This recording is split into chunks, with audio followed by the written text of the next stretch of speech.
JP astro ലൈഫിലേക്ക് എല്ലാവർക്കും സ്വാഗതം.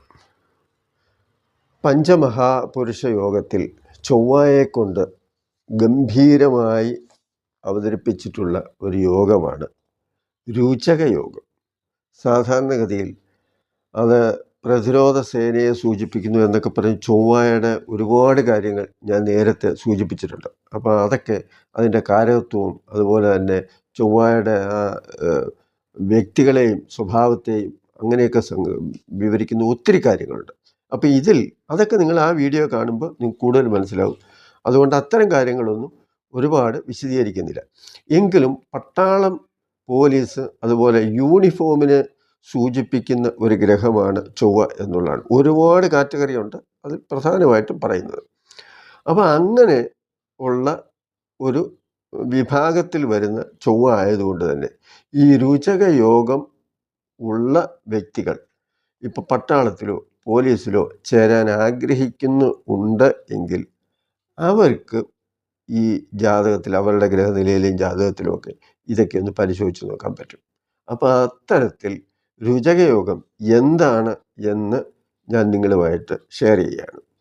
അപ്പോൾ പറയുന്നത് ചൊവ്വയുടെ സ്വക്ഷേത്രത്തിൽ, അതായത് മേടവും വൃശ്ചികവും, അതുപോലെ തന്നെ ഉച്ചരാശി മകരം, ഇങ്ങനെയുള്ള രാശിയിൽ ചൊവ്വ നിൽക്കുകയും അത് ജനിച്ച രാശിയുടെ കേന്ദ്ര രാശിയായിട്ട് വരികയും ചെയ്യണം. അതായത് ലഗ്നത്തിലോ 4-ലോ 7-ലോ 10-ലോ ചൊവ്വ വരികയും ചെയ്താൽ അതിനെ രുചകയോഗം എന്ന് പറയും.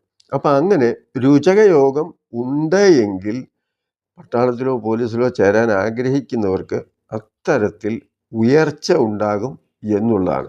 ഇതിപ്പോൾ പട്ടാളവും പോലീസും മാത്രമല്ല, ഒരുപാട് വിഭാഗം ഇതിൻ്റെ പിന്നിലുണ്ട്, ഈ ചൊവ്വയുടെ പിന്നിൽ. അത് നിങ്ങൾക്ക് പതിയെ നേരത്തെയുള്ള വീഡിയോയിലും ഒരുപാട് കാര്യങ്ങളുണ്ട്, ഇനിയും പറയാം.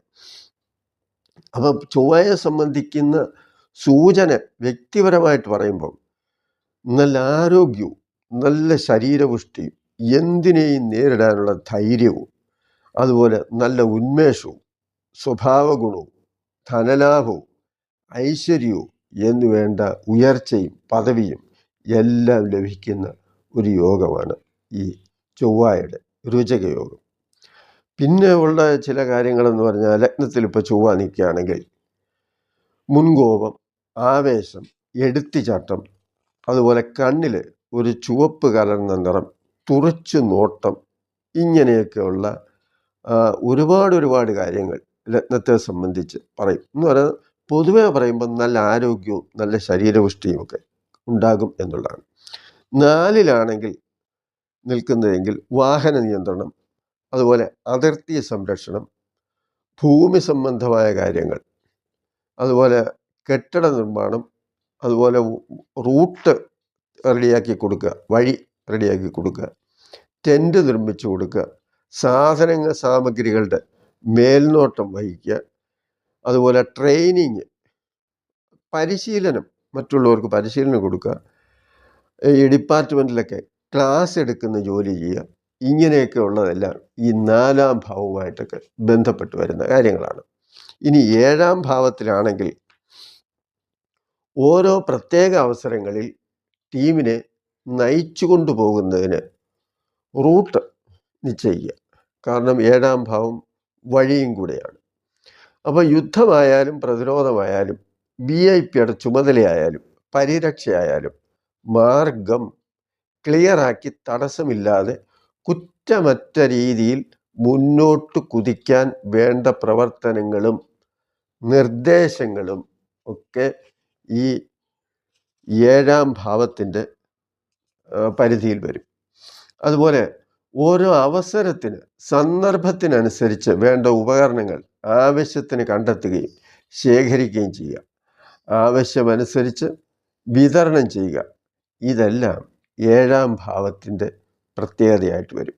ഇനി 10-ാം ഭാവം എന്ന് പറയുമ്പോൾ കർമ്മസ്ഥാനമാണല്ലോ. ഏൽപ്പിച്ചിരിക്കുന്ന ചുമതല, ലക്ഷ്യം പൂർത്തീകരിക്കുന്നതിന് ആവശ്യമായ ഓരോ കാര്യവും നടപ്പാക്കാനും പരിശോധിക്കാനും, വീഴ്ചകൾ ഉണ്ടെങ്കിൽ അത് ഉടൻ പരിഹരിച്ച് മുന്നോട്ട് പോകുന്നതിനും, വ്യത്യസ്ത ജോലികളിൽ ഏർപ്പെട്ടിരിക്കുന്നവർക്ക് അപ്പോൾ വേണ്ട നിർദ്ദേശം നൽകി കർമ്മ മേഖലയിൽ ഒരുമിച്ച് സജ്ജരായി മുന്നോട്ട് മുന്നേറാൻ വേണ്ട എല്ലാ കർമ്മ പദ്ധതികൾക്കും കോർഡിനേറ്ററായി നിന്ന് പ്രവർത്തിക്കുക.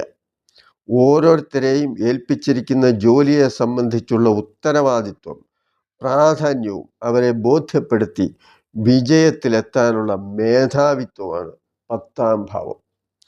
1ാം ഭാവം ലക്ഷ്യവും 4ാം ഭാവം അത് നിറവേറ്റാനുള്ള സാങ്കേതിക വിദ്യയും അറിവും കണ്ടെത്തുകയും 7ാം ഭാവം കൊണ്ട് ലക്ഷ്യം നേടാനുള്ള മാർഗം, വഴി സുരക്ഷിതവും എളുപ്പവുമാക്കുക.